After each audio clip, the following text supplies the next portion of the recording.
What's going on, folks? Thanks for hitting that download button and checking out a brand new episode of Toys and Tech of the Trade, your one-stop shop for toys, tech, and talk with some assembly required. I'm your host, Rich, and if this is the first time you're checking out an episode, first of all, welcome. Thank you for lending me your attention. Second, a bit about what we do here.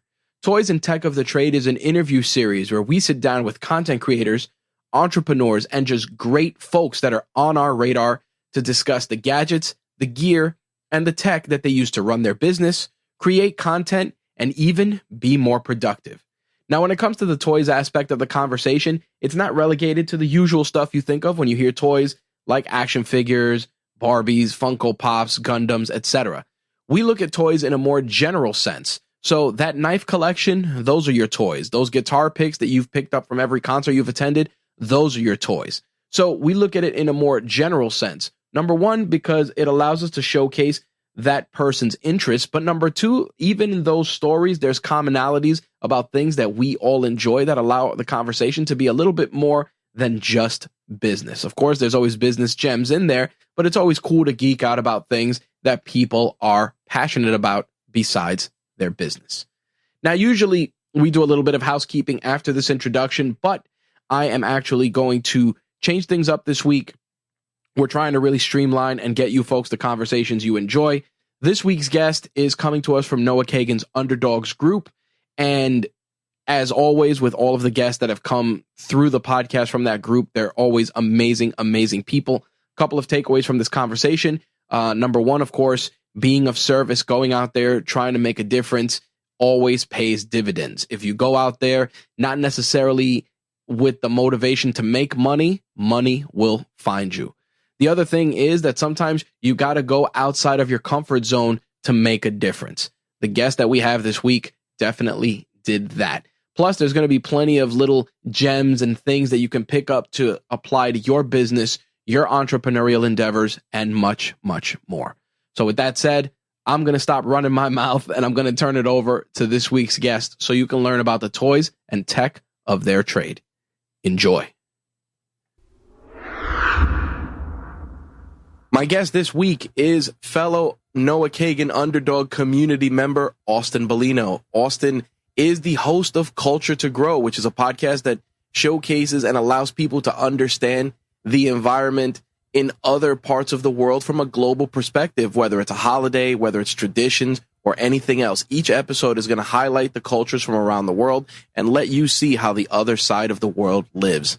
In addition to that, Austin is a teacher, and we're going to be talking about his experiences as a teacher as well as his work when he was in China, plus much more, and of course, the toys and tech of his trade. Austin, what's going on, my friend? It's going great. Thanks for inviting me here, and I'm looking forward to our conversation today. Yes, I'm looking forward to it. You have an amazing career path from being a teacher to working in China you did about 2 years over there. You were a tutor. You've worked as an ESL teacher. You've been well-traveled, and all of it under the umbrella of teaching. And I kind of want to start there. How did you get started? What made you want to become a teacher? And, why choosing to teach in another part of the world? Yeah, the one thing that I was trying to figure out with teaching, I ended on that. I will have to say it wasn't the first choice. In high school, they tell you, pick a major, go to college, but they don't really give you the skills or the tools to pick the right one. I thought about camp counselor. Well, that's only a short part-time job in the summers. And what do I do in the fall or the winters? And then I shifted to school counselor, and we're just trying to figure out all the pros and cons. And I ended up moving to the teacher route just because I enjoyed working with students, hearing their stories, seeing when that light bulb turns on and they're like, whoa, I get it. Like, it's so cool to be alongside their journey, not doing it for them, but just kind of aiding them enough to let them explore and visit the world. That's kind of like where I got started with teaching. And then I kind of just continued to see where life took me. And that's when I went to abroad, and then it kind of shifted to more administration and now global as well.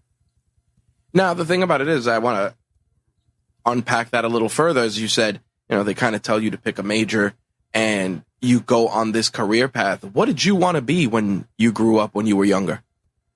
Well, I love sports. So it was always like, I'm going to practice every day after school, and I'm like, I'm going to be a professional baseball player. And as I got older, the reality of things came into effect and said, well, Austin, you're not tall enough. You're not having about double-sized biceps. So you're going to have to need to probably change your career path. So then I kind of decided to look into anything revolving around students, either high school or elementary students, and kind of wherever the students were most passionate about learning and just trying to find a way to give them more of a spark. Yeah, I think that people underestimate how important it is to have a good teacher, supportive teacher, or teachers that kind of make you question what's going on in the world, because you said something very, very important that I want people to focus on, and that is the fact that we're not taught a lot of things. Even though we spend years and years and years in school, a lot of what we learn is just based on the academic side of things, and there's very minimal life preparation. But occasionally life preparation comes along courtesy of a good teacher that you have that'll say, hey, this is how the world works. This is what you have to do to be prepared. Do you feel that that's kind of been the culture in the institution of learning, that it's always, hey, we just got to get them ready to go into the world, but we got to get them ready to go into the world from an academic standpoint, and there's a disconnect in getting them ready for the life standpoint side of things? Yes, exactly. I mean, I have a 2-year-old daughter, so I'm kind of seeing the different toys, and she has this shape sorting box where you have these different shapes going into each compartment. It seems like the education realm is just trying to jam every shape into one little slot, and it's one size fits all, but it's not the reality. Things that people have different skills, there's different experiences, backgrounds, and then regarding with money, different situations with resources. And it's just, a system is just not designed to allow everyone to find success, or also just figure out what they want to do and find that happiness. Lots of people focus on success as that dollar amount in your bank account, but it's really not the only thing in life these days. I agree. I mean, there's physical currency, there's spiritual currency, there's mental currency. And I think that people, they get so caught up in it because we're so pushed. Like you said before, being told to choose a major. It's kind of like you go through life checking off boxes based off expectations from everybody else. It's like you go to school. Oh, what do I do after I graduate school? Well, you go to college. Okay, what do I do after I graduate college? Well, you start working. What about then? Oh, you start a family. And the thing about it is that path is not necessarily for some people, and more importantly, it's not necessarily a straight line for some people. Yeah, exactly. I mean, and it's basically like they have these big markers, and it just reminded me of like the breadcrumbs when you're following the breadcrumbs to the next thing. But in life, there are no breadcrumbs. They just tell you, go to A and go there. And it's like, but how do I get there? Like, let's just go. It's like, but I need some guidance, right? Where are the steps, or what is the small pieces along the way? And that's where there's a big disconnect. So, I want to talk about your journeys to China and teaching over there. And I want to break down a little bit of how the methodology of teaching is different from here. And what were some things that you personally needed to adjust to when you embarked on that journey? Because I'm sure when you got over there, you're like, wow, this is really different, or this is something that's really different. What are some things that happened along the way that just either made you sharper when it comes to teaching, or made you really question some of what you've already learned?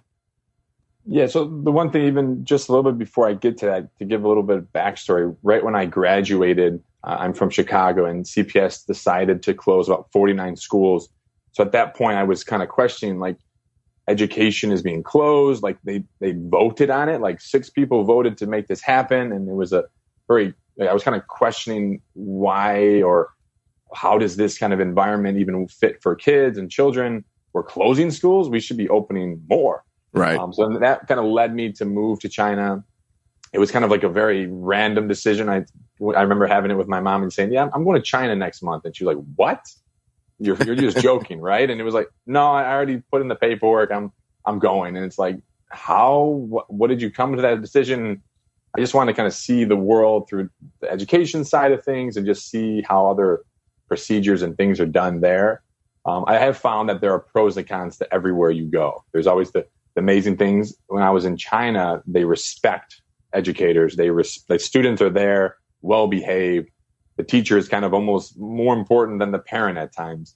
But then, of course, there's the negativity side where maybe creativity lacks, where they're really focused on the test organization. There's a major test every kind of 3 months, 6 months as a mile marker. So those are kind of the negative things. But what I had to do was just make sure that I adjust to the students. They're still basic human beings. They love the same things. Like I know anime was kind of a global thing. So talking about Naruto or Dragon Ball Z with the kids, it didn't matter where they were from. They still have that basic interest of life and love. So it was good to kind of connect with them on that level. That's a great commonality to look at, because a lot of times, and there's a couple of creators, a lot of Chinese, Japanese or Korean creators, that they always do like videos based on education content, but from the perspective of the parent constantly like, oh, Dad, I got an A. Why wasn't it an A plus? Or I got a B. And the skit is the parent, the kid trying to figure out how to tell his parents he got a B. And it's amazing how you're on the front lines and you're like, yeah, everything's very driven on tests and academics. And the thing about it is that you get so good at quote unquote test taking and academics that you forget to be good at living life. Exactly. And the problem is with these tests, they fall in love with the subjects that they're good at. It right. doesn't mean that they love it and they enjoy doing it. It's just, I got 100% on the past 6 years of my academics, so this seems to be the right fit. And there's so much more out there, and it's always a major problem. How do you balance that when you're there? Because you're looking at these students and you're seeing, sparks of creativity or little things, and you're like, man, if this kid really, like, if you have a kid that's an artist and you see him kind of doodling or doing things, and you're like, man, if you embarked on this, you could probably do something groundbreaking. But then you remember, like, this kid can't go home and tell his parents he wants to be an artist. Yeah, I don't want them telling me, my teacher told me to quit this and do this. So it's like, oh, wait, I didn't say all that. It's all about just kind of enforcing their interest, like confidence building. It's saying like, wow, you actually are really good. Most people that kind of do something like a doodling, they just think it's just kind of like a hobby. Nothing's really being accomplished with it. It's just kind of passing the time. But it's like, no, that's actually really good. Come check out my notebook and how I doodle. It's just a bunch of squiggly lines. So it's kind of like just making sure that you're supporting them, giving them that little bit of personal attention. 1 minute, 30 seconds, a comment could even take 5 seconds. It kind of helps them. So then it does open the door. They may follow the normal procedure, but then they'll have that minor, or they'll have that interest on the side. Maybe they become a YouTuber while they're still doing their normal day-to-day work. So I think it's just helping them try to see that they do have value outside of just the grades. How did that work for you also with interacting with parents? Because now, here you have this teacher, this foreign teacher instructing my kids. And at the end of the day, even though you're instructing based on a curriculum, there's still personal anecdotes and way that you can make yourself relatable. Because at the end of the day, part of teaching is also teaching people about communication. So you're there adding a little bit of spark, of your personal spark to this curriculum. How did that work for you, and how did you adapt, and did you ever get any pushback on that? Yeah, there was definitely a struggle. Like they wanted to ask questions like, why aren't you on chapter 3 when the other teacher is already in chapter 3? Why did you not give as much homework as the other teacher as well? So we're always kind of being evaluated. Right. Like here in the U.S., parents will talk. They'll talk about the things that they like. They'll also talk about the things they don't like. So that's kind of where the comments really focused and pushed me. But at the end of the day, what I told them is I'm trying to give them a unique experience. All of these students here in the group, there's maybe 40 students in one classroom, making sure that they all get that individual push. And that is going to require them to kind of follow other paths, which might relate back in. If they're doodling and they love art, then maybe that'll help them with their art class. So always trying to kind of cater it towards the academics in the long run to kind of make the parents happy, but then with the students, just trying to encourage them to do more. Yeah, and I think that's part of it too. I think, and this happens here in the New York City a lot sometimes, that parents look at the academic or the teachers as, I hate to use a term like babysitter, but I remember when COVID started really taking root here, and, kids had to do remote learning, and parents were like, yeah, well, I have to work. How are they home? I need them to be in school. And there was a lot of back and forth and a lot of discord about that. And teachers also wanted to be safe in the same instance. When that happens, how do you look at that from an educator's perspective then, when the parent kind of leans on the educator to provide more than just instruction? In other words, like you're essentially a substitute parent, the same way you can be a substitute teacher. Yeah, I mean, as of right now, what I see that there's a massive kind of misunderstanding with the expectations from both the parent side and also the teacher side. I mean, typically, if you read in books, parents are the child's first teacher. They see them, and I mean, more time than in the classroom, the daily habits, the words that come out, either good or bad. Children are sponges. They will absorb the great things, but they'll also easily absorb those bad things as well. Absolutely. And then on the other side, the teachers, the parents expect the teachers to kind of take care of their child for the whole time. Like you mentioned, that babysitter mentality, which is not an ideal situation. So when the pandemic happened, it really just adjusted and really messed everything up and kind of created a lot of chaos. And I've seen a lot of kids falling behind because of that period of time. So I can't say that there's like a good, clear fix. The internet technology did help with that because they were able to at least get some kind of connection with their teacher. But a lot was lost during that period of time. What do you feel, just to dig a little deeper, what do you feel could have been done better when that happened in terms of academics?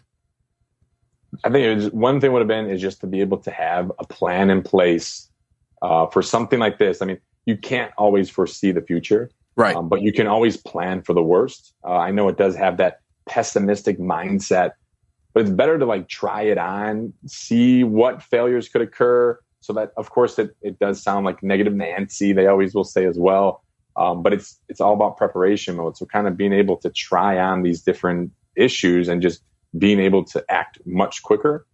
Some things were kind of, we had the plan, but then the technology didn't work, or the students didn't have the laptops or the iPads or whatever they were using to access the classrooms. The technology was there. It was just the access to the students and the streamlined process of getting it to them was the hard part. I've been a firm believer of the statement that in my opinion, the pandemic exposed a lot of inefficiencies in a lot of places. So what happens is, if you think about it, you'd go to work, hey, boss, manager, whatever. I think I'd like to work from home today. My kid's homesick. Oh, you can't do that, blah, blah, blah. And guess what? You had to work from home anyway. And to your point, I think that there was no action plan in place to even prepare, like, hey, what happens if we have to be in a fully remote situation? Because let's take it a step further. Sure, the pandemic side of things, you couldn't have predicted that in 100 years, but the broad strokes of, hey, what if we're in a situation where we have to do remote learning? Maybe, the streets are damaged, or there's a power infrastructure issue, or et cetera, and the kids need to be home for their safety. Like, even going that broad stroke would have given them a better understanding of how to plan than what they did. Am I correct? Yes. And even if they just did it by, what happens if it happens on a Friday or one week, like something smaller scale. So then you can always enhance it. I remember sitting in a meeting and they were, like you mentioned there about asking your boss, and they were like, well, you know what? We have a solution now for snow days. If we have a snow day, we just throw on e-learning. I'm like, yeah, I can see the benefit on your part, but what about the students? Like, come on. So they're always like, they're looking at it from that angle. And I'm like, okay. I mean, sometimes you got to take your educator hat off and kind of be a little bit more, comforting to the students and kind of building that relationship with them. Yeah, I think that one of the things that happened here, in New York was exactly that. There was a lot of, how's my kid going to learn? How's my kid going to get to school? This remote learning thing, this doesn't work. And then to your point, more importantly than even the systems that were being in place, some kids didn't even have the equipment. Either because, the education system didn't have money to provide it to them, or because the kids just came from households where that's just not possible, not feasible. It's like, pay the light bill, buy your kid an iPad. Exactly. But I mean, there were some programs that went above and beyond. Schools, some curriculum, depending on the districts, I mean, did amazing work. They were able to get students up and running quickly. They provided lunches daily for kids. So there were a lot of great things alongside those kind of the negative things that usually take over on the media side of things. Well, that's definitely part of it too. It's always easier to tell people all the bad news to make them paranoid and scared than tell them the good news. I mean, for every one kid that didn't go to school, to your point, there was 30 kids that were learning like it was just, hey, I traded my classroom for my kitchen table. Yeah. And I mean, everyone had to make sacrifices, adjustments, and there was some benefit, and hopefully they're able to kind of use this as a massive case study to kind of work on future things that happen that may cause issues. But we have this as a foundation, and I've seen on like even LinkedIn and job searching sites, they have that hybrid option, fully remote. So it seems like the world is adapting. Oh, absolutely. But you know what the funny thing is? They're adapting because they don't want to lose that body, or they don't want to lose or it to affect their bottom line. And it's always crazy to me that innovation has to, unfortunately, sometimes innovation has to come from a place where somebody's pockets are being inconvenienced, and not from a place of, hey, we'd like our people to be happy, or we'd like our kids to be productive. It's like, well, like you just said, and it's funny because that happened here, and it was announced recently about the end of snow days. Like they were like, oh, there's no more snow days now with e-learning. Like it was literally in the paper. And I'm like, you guys are proud of this? This is awesome. I'm glad that you're so proud of the fact that you guys will never have snow days. But what about getting kids graduated? What about getting kids to the next grade, getting them promoted, getting them prepared for the world out there, Yeah, it was like when I was in the meetings, they were just so happy. It was like a light bulb moment. Like, we're geniuses. And I'm like, what? Like, we're missing the big picture here. Yep. Something interesting that when you sent me your bio, you were talking about, getting your degree at the time of, the mass school closings. And the thing about it is that the education system now, you're learning not only to have to adapt to the real world, but obviously the safety constraints that come with learning now, obviously with the rises of violence in schools. When you were teaching in China, how did they prepare, or how were they adjusted for that? And the reason I asked this question is because I've noticed that with the advances in technology, the advances of young kids being prone to mental illness or just getting into these dark places is just staggeringly more out there. Or let me rephrase that. It's being reported more frequently. Yeah. I mean, with all the technology issues and the less opportunities to interact with peers or teachers or just human beings due to the pandemic, it kind of shifted the focus. Overseas, there's definitely more issues in regards to mental health. The problem is sometimes it's overlooked. It's, you're just not sleeping right, so just get a good night's sleep tomorrow and you'll be back on track. The support overseas is not necessarily as built up as it is here in the U.S. with all the different programs, the additional counselors that may focus on that mental health, social emotional learning, all of these kind of components. So they're still gaining traction. It is growing, at least. It is. The problem is becoming more and more popular. Students are talking about it. Clubs, which I'd love to see the students doing the activity. They're creating the club. They're bringing it to the schools, which is always something I try to encourage and push. It does get into tricky because it does link to a little bit of politics, and it's how you don't want to talk about politics. That's right. Where we grew up in the U.S. That's a one thing you don't talk about at the dinner table. So it's hard to sometimes everything is twined in when you're working with different cultures. So just kind of talking about more of the emotional, the self interest is the main thing that I try to focus on to help them in that regards. How are mental health initiatives for students where you taught? How was that something that, hey, if you see something, say something? Like how were you I don't want to say conditioned to approach that, but how would you adapt to that if you notice, like, hey, a kid was having difficulty at home? Or were there things you personally look for, like red flags, markers? And if so, how would you work towards helping to remedy the situation? Because again, like you said, there's that fine line of, educator and secondary parent. And then there's the line of just being a good human being. Like, listen, I noticed this kid is having troubles at home. How do I what can I do to help him or her? Yeah, I mean, the main thing I kind of would focus on is, because I am the foreigner, I can't overstep my boundaries. I'm technically a guest in this home country. And basically what I would do is observe. I would kind of figure out, where is the root problem? Seems that there's some type of family issues? Is it students bullying? Is it academic issues? And once I'm able to kind of like isolate, and even if I'm just asking very general questions, like, what did you do on the weekend? Or how did you spend time with your parents? And getting a very quick response and seeing, was it full in detail or was it just one sentence?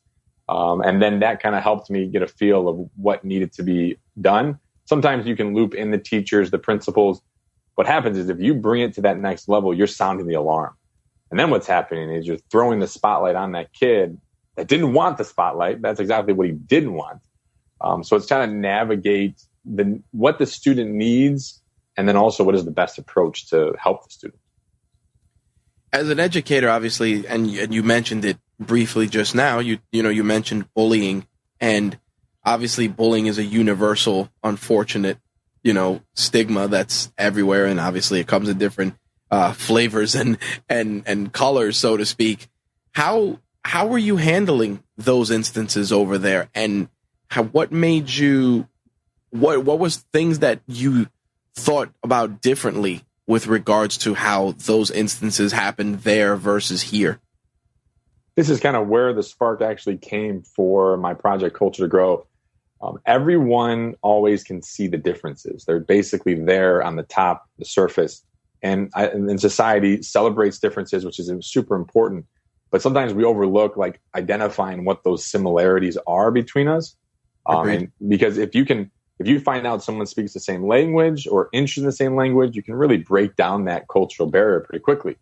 Anime, sports, soccer worldwide is extremely popular. Someone likes Manchester United. Maybe another person in a completely different part of the world likes them as well. Boom, they have a connection. That cultural barrier, those issues break down. So whenever I would see any bullying or issues when I was overseas, it was always trying to find a common connection between the students to bring them together. And I could even kind of set it up. Hey, Johnny, I know that you like this. And the other kids may not have even known that. And then you slowly can build that connection. Video games are actually another great way as well. Now with the youth, more and more video games are becoming popular. So kind of highlighting that aspect as well.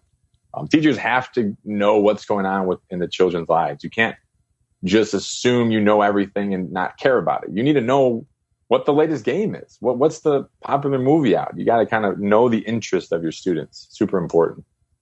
I agree. I think that, and I've been seeing it lately with people who I'm friendly with, that they're doing more esports and video game curriculums and tailoring them around those interests, because they're realizing that there's an underrepresented community of individuals who really want to be in that space and just have never had the opportunities to really flourish in that space. And I think that seeing that and what you just said, you have to think a little bit outside of the box with teaching, especially because you're literally fighting for attention.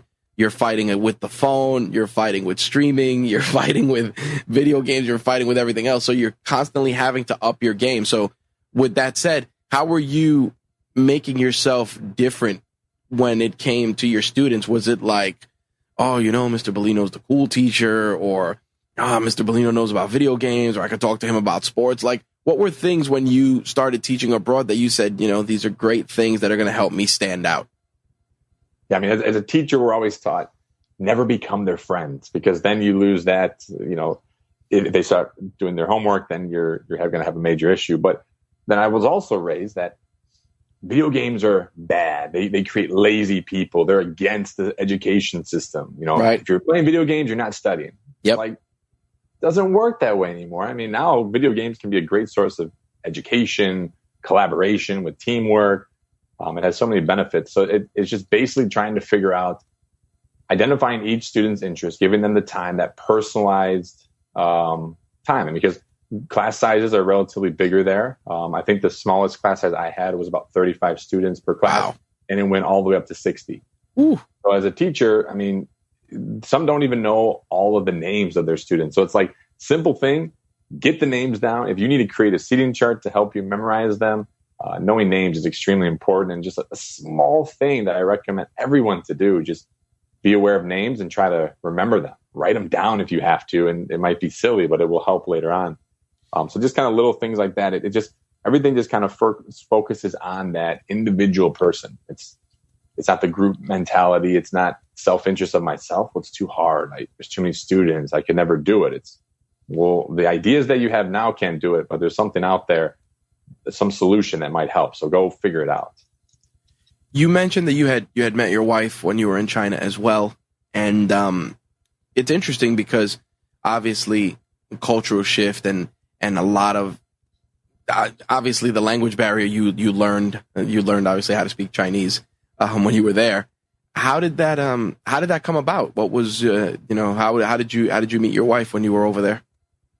Well, we actually met through online dating websites. So it's a global thing. Everyone's doing it. Maybe not always the best route. But it did work out for us with being two working, busy individuals. The online option was the best. But we did meet, and actually a quick story, not to kind of go into too much of a tangent. Our first date was actually in China. They have these parks where the grandparents or the parents will basically write kind of like a profile or a top 5 list of their child and trying to be matchmakers. So my first interaction with my wife was she was actually talking with a person saying, look, he's American. He has a good job, money, and trying to set me up. And I was like, what's going on? This is the weirdest date ever. Like, man, he's trying to set me up, but another person, and I'm on a date. And then we just kind of ended up working things out, and now we're happily married for now 5 years and have a 2-year-old daughter. So it's been a great adventure.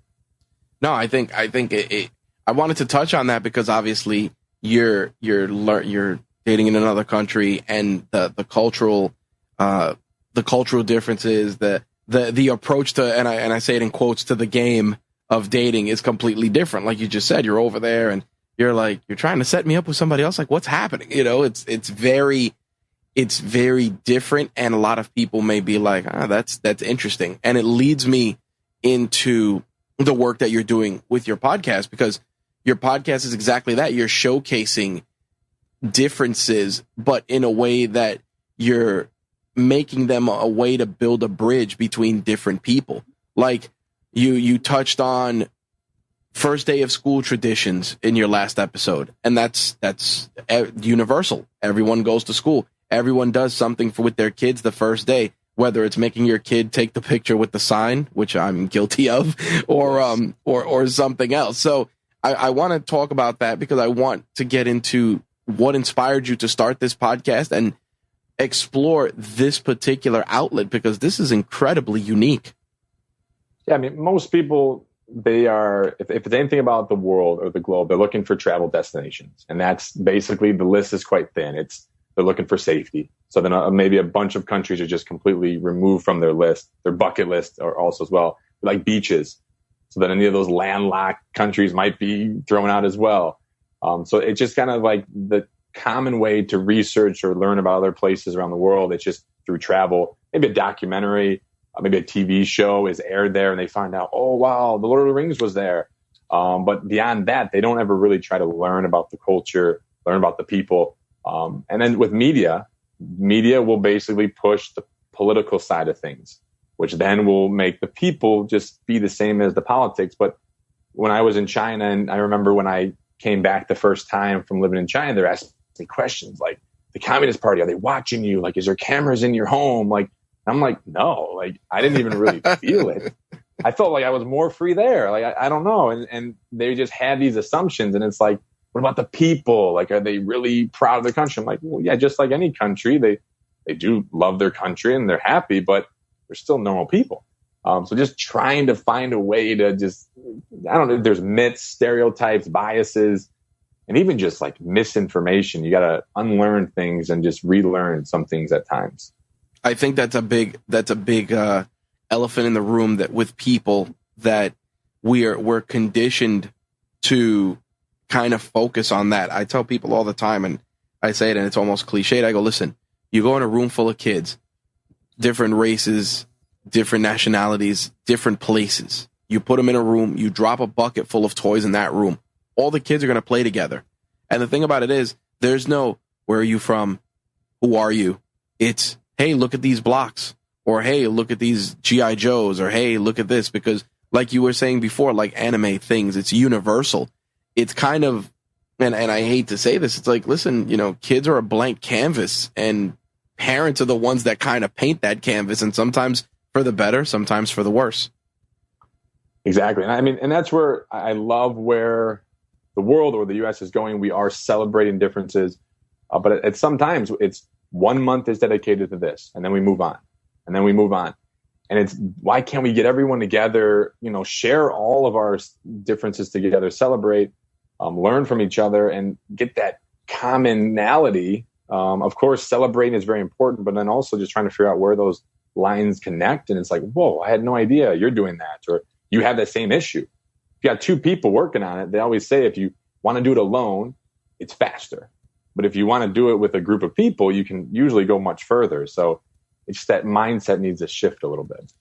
No, I agree. And I think that one of the scary things with that, especially, in our current climate, is exactly that. There's celebration of individuality, but the problem is that within those celebrations of individuality, there's not much more to drive forth unity. Like, I remember when I was a kid and they celebrated, I believe they did it for Kwanzaa. And I remember we had a teacher and she kind of did like a lesson about it. Like, she was like, hey, these are what the candles are for. This is what this is for. This is what it represents. And the thing about it was that even though here I am, 42 years old, to having this conversation with you, I remember that.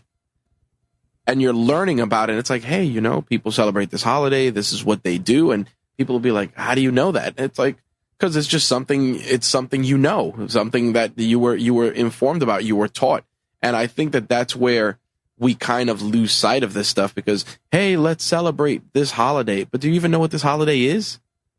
Like, hey, let's celebrate the Eid. Okay, that's great. What is it? Is somebody telling the kids about it? Is anybody telling the kids, hey, your classmate is fasting? Like, don't offer him a donut. Like there's that fine line of, hey, we're going to give you this because obviously we want to help everybody feel represented, but we're not giving people the whys or the how to understand them. Exactly. I mean, when you said the donut, most kids are like, oh, they're rejecting this donut. They don't like donuts. Like, yep. Oh, this person's weird. Yep. No, there's a whole nother layer behind it. He or she loves donuts, wants to eat it, but can't. Right. So it's kind of such a struggle. And I think and that's always what teachers have these days. It's the curriculum. Like, but you're teaching kids this, you're teaching kids that. And even something like you mentioned there, learning about holidays or different things could create kind of criticism, could create commotion, fight, pushback. And they're just kind of seeing that instant, like, this is how it's impacting our children, our students. But long term, like, you remember it now. Like, and if you met someone that celebrated, then you can have that simple conversation and the barrier is broken, and then you can have a really good connection with that person. So it's just the value is focused on that instant rather than the long term. Yeah, I think at the end of the day, there was a big discussion recently about sexual orientation with children, and people were like, oh, should parents, should this be taught, not taught? And I'm not going to get into the political ramifications of that, but I say this: instead of focusing on my kid should or shouldn't learn this, how about let's learn about the basic tenet of just being a better human. Meaning, like, hey, if a student says, like, hey, I have two dads, like, instead of focusing on he has two dads, you should focus on, hey, that's cool. What are they both like? You know what I mean? Like, just broad strokes, being a better human. And I feel that sometimes that gets lost, to your point, in just the intricacies of the institution of learning, where people will sit there and they'll go, hey, don't teach my kid this. And I said, okay, that's great. That's awesome. I agree. Don't teach my kid this, but just teach them how to understand it at minimum, so that your kid, guess what, can go home and educate the parent. Hey, mom, hey, dad, like, that's not how it works. Yeah, kids can be teachers for their parents, like 1,000%. Parents. Yeah. 1,000%. Listen, my daughter's going to turn 4, and I'm learning from her all the time. And more importantly, I'm learning how to just be exactly what I always joke, like what I said, and I say it jokingly, like being a better human. Because, kids are just, they're the most honest and the most wholesome of us. And then as time progresses, obviously that changes. But, hey, Dad, why don't you like that? Why'd you get mad that guy cut you off? And then you're like, yeah, why did I get that mad? And it makes you question, like, what the hell are you doing, Exactly. Yeah. They have no filters. They will say it as directly as needed. And sometimes like, yeah, I should reconsider that. Yep. And when you were talking about how being a better human being and everything, and I saw in the news Kanye West was talking about Friends. He said, Friends isn't funny, and this kind of triggered the next thing was because a lot of people that I meet around the world they need English. So how do they learn English? They learn English by watching Friends. Yep. Well, I'm kind of like I enjoyed Friends, of course, but I'm not a big fan of it because they will constantly rewatch it. They'll just watch it multiple times, and that's all they're there. And I'm like, that's not what society looks like. Like, no. We'll check out Modern Family, where you have, two dads. You have maybe an older gentleman and a younger woman married. It's like there's so many different dynamics now. That traditional boyfriend, girlfriend, friends environment, it's not reality. So go see other things. Don't just get stuck in that one bubble. I mean, listen, I remember, like people always were big into Seinfeld, and I was like, I could give a damn less about it. And I remember there was one episode and there was like the whole big controversy about the Puerto Rican Day Parade and blah, blah, blah. And I was like, listen, everybody's upset about it. But the thing about it is that this show, the microcosm of this show is completely removed in some respects to what New York is really like.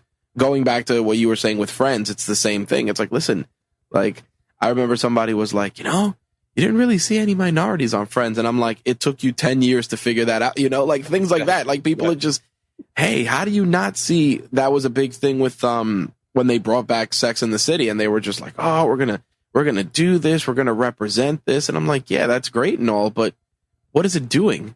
What is it changing? Yeah. Nothing. It's like, hey, we're just showing you what New York is really like, or we're showing you what Chicago is really like. And it's like, yeah, that's awesome.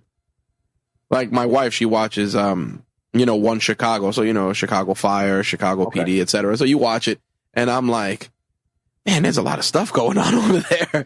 And, you get this preconceived notion about it, but it's like, that's not it. You're getting what the television show is painting, but it's not 100% accurate either.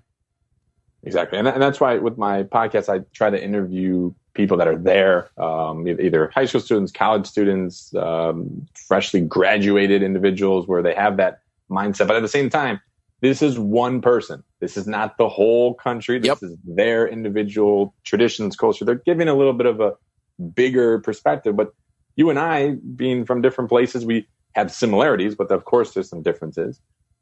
Chicago pizza is always the best in the U.S. So there's little subtle things like that. See, that's a good one. Now, in a perfect world, I would say Chicago pizza is lasagna, but that doesn't mean that's the funny part. And this is where people get hung up. It's like, listen, it's flour, cheese, and sauce. It's the preparation that's different. But at the end of the day, I tell people all the time, and they laugh. I go, listen, you buy pasta, unless the pasta's made fresh and it's made fresh, you could be eating a box of Ronzoni for $60. And you don't know it. Think about it. Think about it. If you go to a store and you see all these pastas, and you bring them home, unless you're culturally around pasta, you're not going to know that that's Bertolli or that's Ronzoni or that's the dollar store brand. You're not going to know. Yeah. The only thing is overcooked or undercooked. Yeah. That's a tenet that, you'll know that immediately. But in terms of the ingredients, it's like, listen, unless you're certifiable in that, because like I said, it's a cultural thing, you'd know like this is box pasta. But otherwise, you're not going to know. Like I always laugh. People they'll buy a chicken Parmesan dish. They'll pay $30 for it. And it's like, listen, that breaded chicken, do you know it's breaded chicken, or do you know that somebody actually breaded, or is it a bag of breaded chicken that came out of a freezer? that got some sauce poured on it that now tastes better because the sauce was homemade. Yeah, I'm glad you're telling me this now because we got our 5-year anniversary coming up in October. So maybe I could convince her to do something simple at home. You know, we're paying $60 for this. We don't need it. It could be just a box or something. So that's the whole thing. Like if somebody says, "Hey, our pasta's fresh made," like the difference because they'll bring it out to you. It's going to have a different texture. It's going to be like you'll know. But when you go to I always laugh. People go to like the Olive Garden or they'll go to some of these other places, and I go, listen, man, it could just be a box of industrial sized macaroni back there that's getting boiled and getting some seasoning thrown on it, and it's coming out. Then you're paying $30 for it.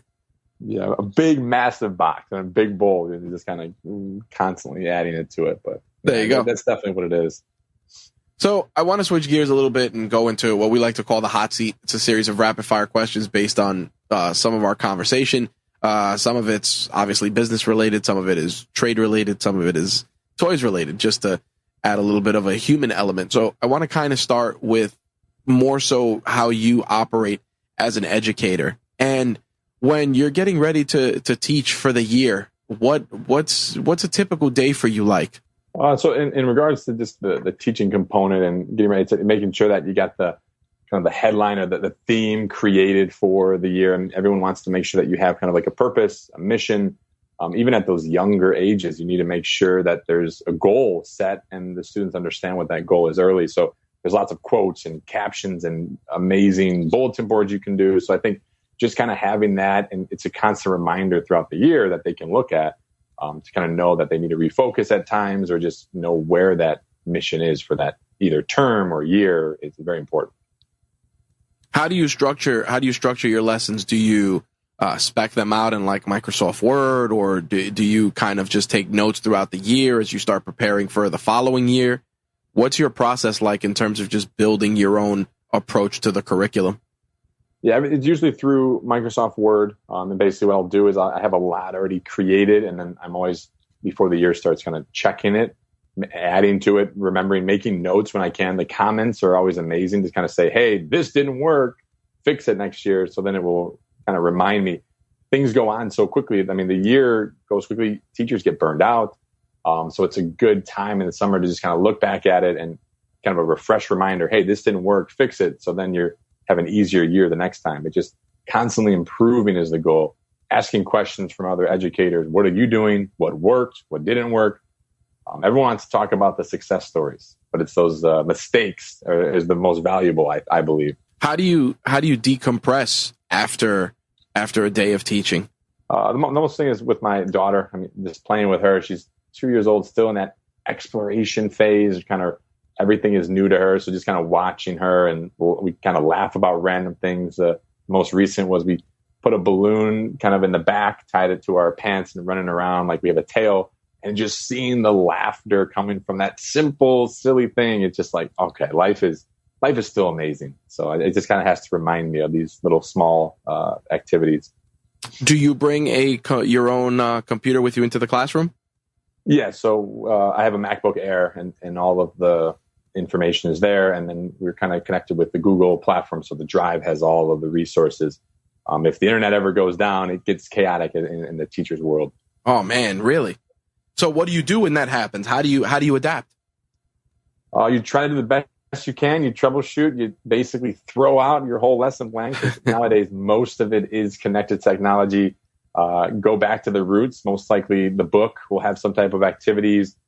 Try to figure out what you're talking about and kind of maybe do an kind of magnifying glass, go in a little bit deeper rather than kind of just focusing on the surface. It's just finding the best way to pivot and not really letting the students know that this was not the plan. Just kind of keep it going. The flow has to keep moving, or disruption will happen and that'll snowball, and then it's all out of control.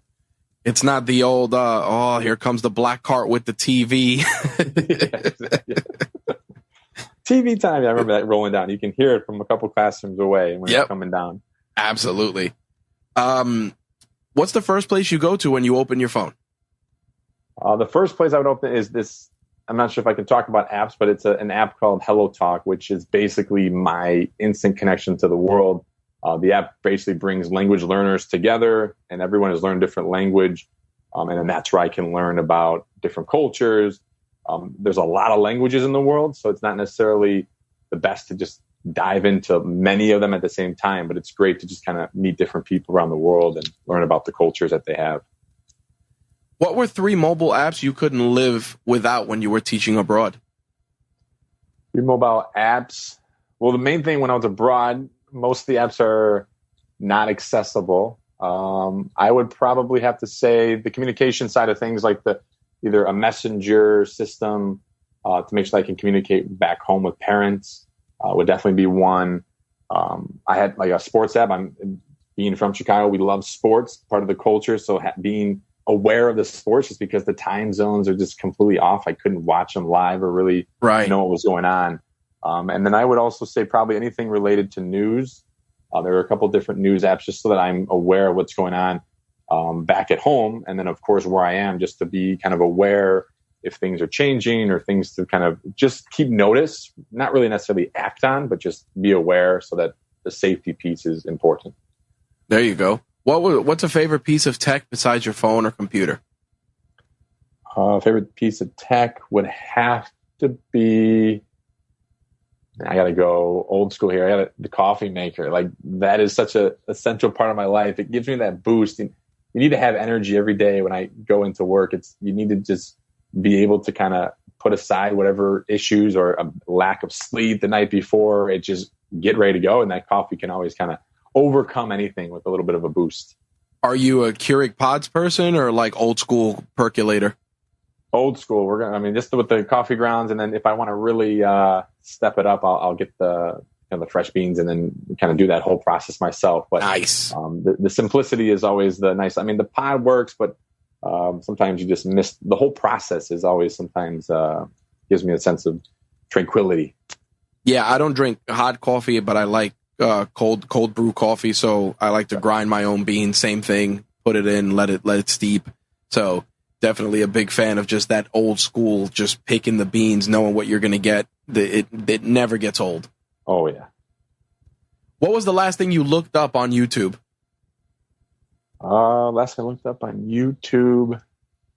One thing that I'm trying to figure out a lot of is anything related to leadership. So although I'm, working with students on a daily basis, it's still, I don't necessarily feel like a leader. Like they're not my troops. They're not like directly under me. So just trying to learn, like, how do you lead other people that rely on you, or you are the boss of them?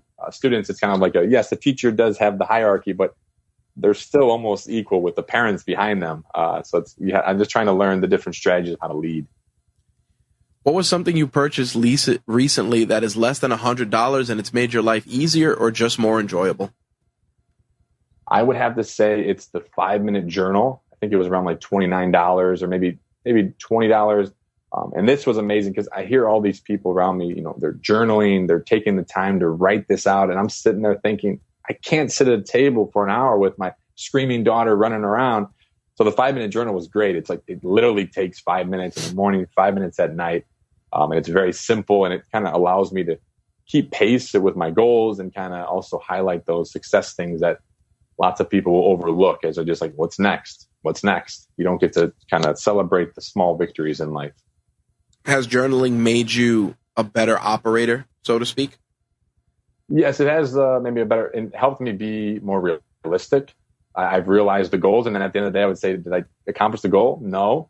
So then I realized I have to modify the goals to make them realistic. Have that big goal at the end, but find smaller things that you can do in the day to accomplish it rather than kind of forcing myself to basically fail. Like if you set the goal too high and you fail, it just kind of puts you in a very kind of a down spiral mindset. So I really learned to just have smaller goals and just track the progress. It's good for the momentum. I agree. I think that people sometimes they create this larger narrative, and I go, listen, stop moving the goalposts. Like when you watch football, it's like, listen, it's a game of inches. There's a first down as you make your way across the field. I think that people should look at life the same way. It's like, listen, here's a first down. Like, hey, I did this, great. Here's the next thing. Oh, I got another first down until they get to that goal. I am fully in agreement with that. What was the last book you read? The last book I read, I'm trying to catch up. I basically became a reader after college. So there's all these books that I'm kind of far behind, and the list is always growing. And this is still kind of tied to leadership. It's the habits of a successful person, I believe. Highly effective people. Yep. Highly effective people. There we go. And that was the book. And everyone has constantly said it's such a great book. And it's been on the list for a long time. So I finally got a chance to read it. And it was very eye-opening to kind of help me realize my own habits. Sometimes you're not aware of the things you do on a daily basis. We're a creature of habits, sometimes for good, but sometimes also for bad. What was the last TV show you watched? Right now, I have to say the Lord of the Rings new Ring of Power. I love Lord of the Rings. I love that medieval swords magic component, and it's back. And then House of Dragons is on as well. So it's like a Friday, Sunday is like, whoa. And then Saturday, I can kind of rest and relax a bit. Nice. What was your favorite toy when you were a kid? I'm going to probably have to give you two, if that's all right. Please. The one thing was, in life, what I've noticed now with a young child, everything is bigger and you want the bigger items and it's better. And I love growing up micro machines where there's little small cars or the small tanks. And it was just kind of cool to use that imagination. And then on every Christmas list to Santa was, of course, Legos. And I've been able to kind of still love Legos, and I've kind of shifted it to kind of add to what I do. So I have last year I bought the DEI Lego set with shows the representation of different people. And this year I got the globe. So I'm trying to, still love that passion, but tie it to what I do. It's funny. They actually brought back micro machines. I was at Toy Fair before the pandemic happened, and there was a big push. They had brought back micro machines. They actually had the big car carrier that they used to do that would fold, and you could put all the micro machines in it. Oh, yes. I didn't know it was back. I haven't been seeing anything really too much in the local Targets or Walmarts. So I didn't know if it was all right. Yeah. Wow. So, figure you want to share that with the little one down the road. Obviously, at 2, you don't want her to eat it, but Yeah. Well, I kind of say just don't eat it, lesson learned, and just kind of go with it, because I think it's such a great thing to play with. Absolutely. Who is your favorite content creator? Content creator. Because I'm part of the Underdog, should I say Noah Kagan would probably be the top. He kind of introduced me to this realm of underdogs that have supported me along this journey. It's very hard to kind of do multiple tasks at once, but with all of the support and experiences from all of you, it made the process much easier. What brought you to Noah's content? Just the passion to kind of expand and kind of know that there's other opportunities out there, different techniques to approach it. He's done a lot of different things, and I know he's working on maybe different routes with either YouTube content or different topics constantly. So just always trying to use those refreshing ideas is great. What is something you've changed your mind on in the last 12 months? Changed my mind on in the last 12 months. Probably has to do with, because I am in, my wife is from China, so we have those cultural differences constantly. And I probably the biggest thing is actually drinking hot water in the summer months when I'm sick. I was always against that. I was always like, I'm not drinking hot water in the summer. But she's kind of constantly pushed it on there. And I realized it does have a slight benefit. So I was able to change my mind on that. That's kind of a cultural piece. And she's happy as well with that. That's pretty good. What is a business milestone that you're proud of? Business milestone would probably be, I held the Global Cultural Peer Exchange, which brought students from 25 different countries together into a Zoom event. And that was pretty amazing, because just having students from all these different places, just talking casually, building connections really helped, the world, and that even that little small piece of those kids involved. And then some of them were able to kind of connect through Instagram and other social media channels and kind of took it further beyond just my event. So I think that's probably the most successful business thing that I've done recently. What's a myth that you try to dispel when you're an educator?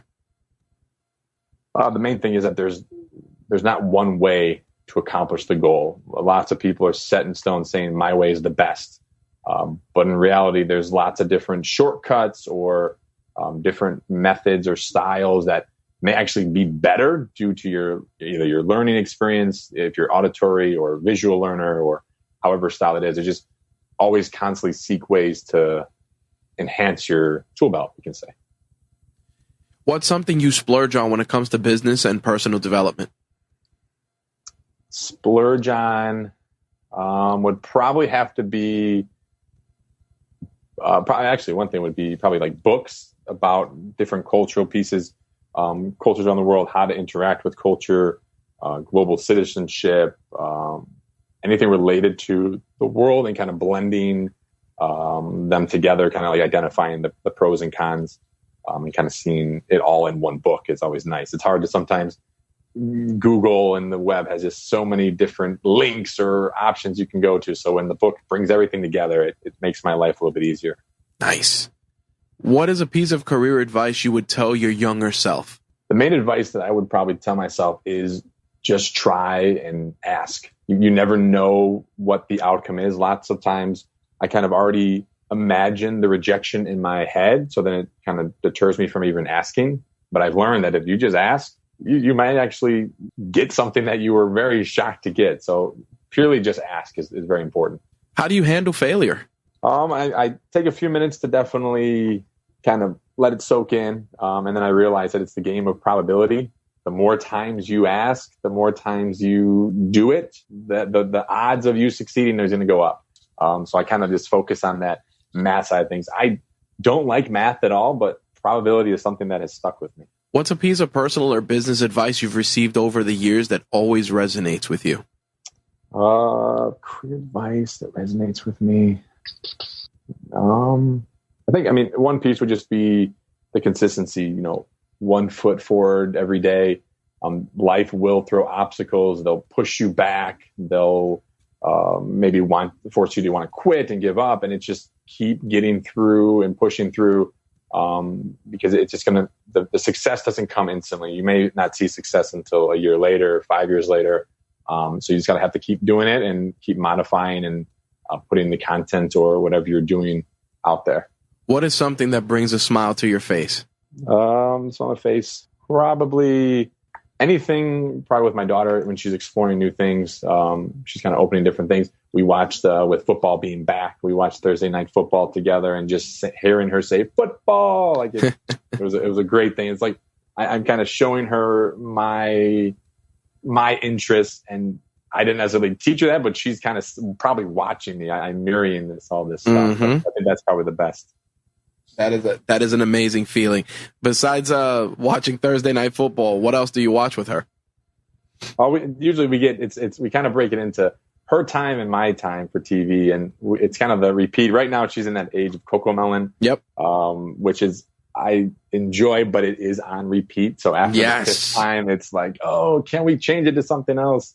So Sesame Street is a good adjustment, and Peppa Pig is popular right now for her as well. Wow. Yeah, my daughter went through the Peppa phase. She is now in the Bluey phase.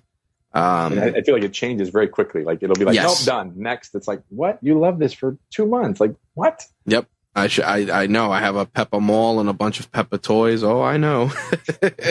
Now I just sit in the corner. Yep. Now they're just sitting in the corner. But the beauty of it is this wonderful thing called eBay. So I go, all right, let's do a purge and start putting stuff on eBay. And that way, I always joke about sell your drugs to buy more drugs. It's like, all right, we'll sell all this stuff and then we'll get you some other stuff.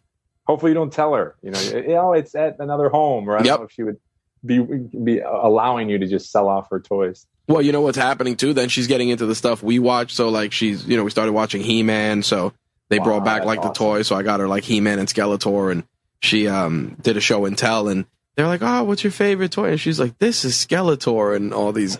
And it's funny because like the teachers are like similar age to me, and they're all laughing. And they're like, oh, who taught you about Skeletor? My dad. That's such a great thing. It's like, oh, great. The next parent-teacher conference will be a great conversation. Absolutely. So now that we've kind of run that, there's one thing I always like to do, which is reach one, teach one. And I kind of structure it based on different conversations we've had with a guest throughout the episode. So in your case, being an academic, you're being asked to give a commencement speech to high school seniors to prepare them for the world. What's one piece of lasting advice you'd give them to wrap up the speech? So I guess the main piece would definitely be something related to, although if it's for high school, so you graduated from high school, all 4 years of the curriculum, you've done grammar school, middle school, you've been given all this curriculum from books and resources, however the teacher kind of prepared it. But know that there's still information out there that the teachers are not experts on or know exists. So you have to go out on your own to go learn and discover the world, kind of test those theories, those dates, those anything that you learn, like go out in the world and test it. Go, if you're talking about something with history, go to those locations and put your foot on the soil of where that happened and talk to the people. Like go and discover it for yourself. Don't just assume that all the information that's passed down to you is accurate. Even that could be filled with biases or issues or changes. So just go out and learn on your own. Outstanding. Austin, where can people find your work and how to connect with you? So the main place is if you can search Culture to Grow from any major podcasting app or location. And then the best route would be through LinkedIn. You can kind of connect with me if you're interested to learn more about the world or just talk about anything. I'm up for a great chat.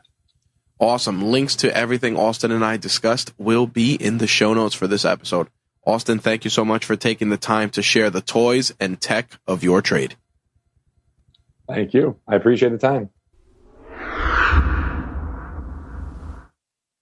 I always enjoy showcasing all of the great, talented folks from the Underdog community. There's so many more folks whose stories I cannot wait to share with all of you. Everything Austin and I discussed in this conversation will be linked in the show notes. As always, full disclosure, some of those items may contain affiliate links, which if you click any, we will receive a small commission, which of course goes towards making this and everything else from RageWorks better for you, the listener.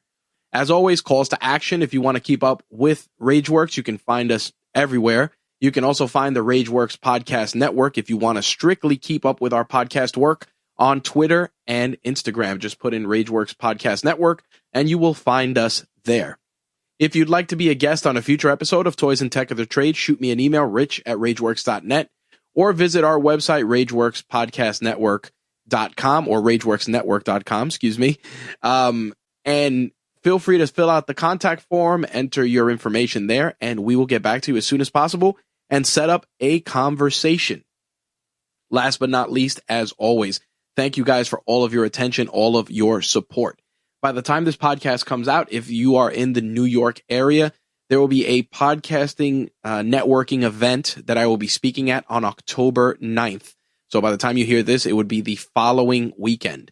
I'll be there talking about running the RageWorks Podcast Network and doing just more things to make the space better. So if you're in the New York area or even in the tri-state area and are interested in checking it out, leveling up your podcasting game, or hell, if you need somebody to help you launch a podcast, and let me help you and let the RageWorks Podcast Network be the conduit to get your message out to the masses. We're always looking to work with great and talented individuals and also share amazing shows with our audience.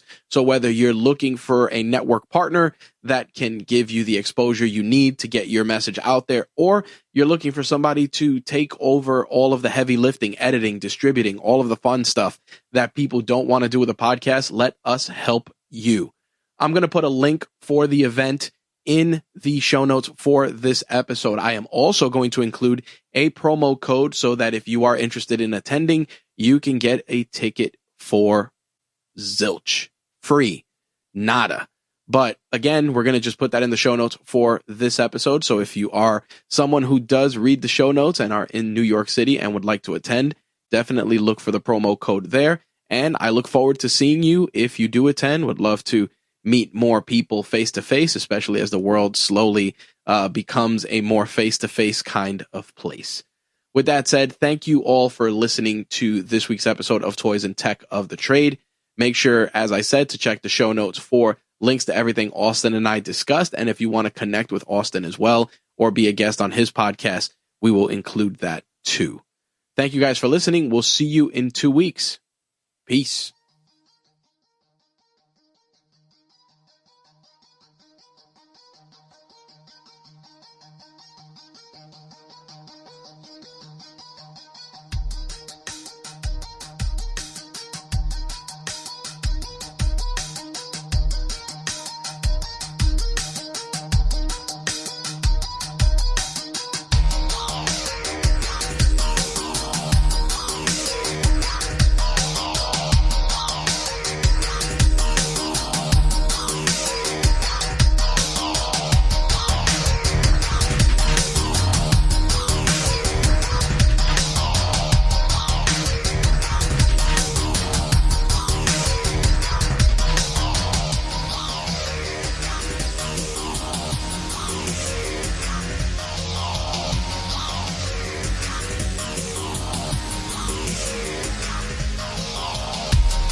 Toys and Tech of the Trade is part of the RageWorks Podcast Network, your source for rants about gaming, entertainment, and the works. Visit us at RageWorksNetwork.com.